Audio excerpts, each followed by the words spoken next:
ആശാവർക്കർമാരുടെ സമരവുമായി ബന്ധപ്പെട്ട ഇന്നലെ കേന്ദ്ര ആരോഗ്യമന്ത്രിയെ കാണാൻ അനുമതി തേടിയ വിഷയത്തിൽ മാധ്യമങ്ങളെ വിമർശിച്ച ആരോഗ്യമന്ത്രി വീണ ജോർജ് രംഗത്തെത്തിയത് കേന്ദ്രമന്ത്രിയെ കാണാൻ അനുമതി തേടിയതാണോ പ്രശ്നമെന്നും മാധ്യമങ്ങളുടെ ഊഹങ്ങൾക്കനുസരിച്ച് പ്രതികരിക്കാൻ തനിക്ക് പറ്റില്ലെന്നും മന്ത്രി പൊട്ടിത്തെറിച്ചു. ആനക്കാര്യത്തിലാണോ ചേനക്കാര്യം എന്ന് പറയുന്നത് പോലെ സൈബർ ഇടം ശ്രദ്ധിച്ചത് മന്ത്രിയുടെ തോളിലെ ബാഗിലേക്കായിരുന്നു. പ്രത്യേക എഴുത്തുള്ള വള്ളി. ഒന്ന് തല തിരിച്ചു പിടിച്ച് സൈബർ ഇടം അത് വായിച്ചു.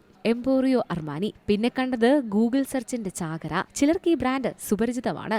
ലോകത്തിലെ തന്നെ ഏറ്റവും വില കൂടിയ ബാഗുകൾ ഉൽപ്പാദിപ്പിക്കുന്ന കമ്പനി. 10,000 മുതൽ ലക്ഷങ്ങൾ വരെയാണ് അർമാനി ബാഗുകളുടെ വില. പല സൈറ്റുകളിലും മന്ത്രിയുടെ ബാഗിന്റെ വില കാണിക്കുന്നത് 26,000 രൂപയ്ക്ക് മുകളിലാണ്. ഒരു ഇറ്റാലിയൻ ആഡംബര ബ്രാൻഡാണ് എംപോറിയോ അർമാനി. ഫാഷൻ വ്യവസായത്തിലെ ഒരു സുപ്രധാന പേരുകളിൽ ഒന്നാണ് അർമാനി. ജോർജിയോ അർമാനി എന്നയാളാണ് ഈ ഫാഷൻ ഹൗസ് സ്ഥാപിച്ചത്. റെഡിമെയ്ഡ് വസ്ത്രങ്ങൾ, തുകൽ ഉൽപ്പന്നങ്ങൾ, ഷൂ, വാച്ചുകൾ, ആഭരണങ്ങൾ, കണ്ണടകൾ, സൗന്ദര്യവർദ്ധക വസ്തുക്കൾ എന്നിങ്ങനെ അനവധി വസ്തുക്കളുടെ രൂപകൽപ്പന, നിർമ്മാണം, വിതരണം, വിപണനം എന്നിവയെല്ലാം അർമാനി ചെയ്തു വരുന്നുണ്ട്. Entertainment desk, Malayalam news. ഏറ്റവും പുതിയ വാർത്തകളും വിശേഷങ്ങളും വിരൽ തുമ്പിലറിയാൻ സീ മലയാളം ന്യൂസ് എല്ലാ ഡിജിറ്റൽ പ്ലാറ്റ്ഫോമുകളിലും ലഭ്യം.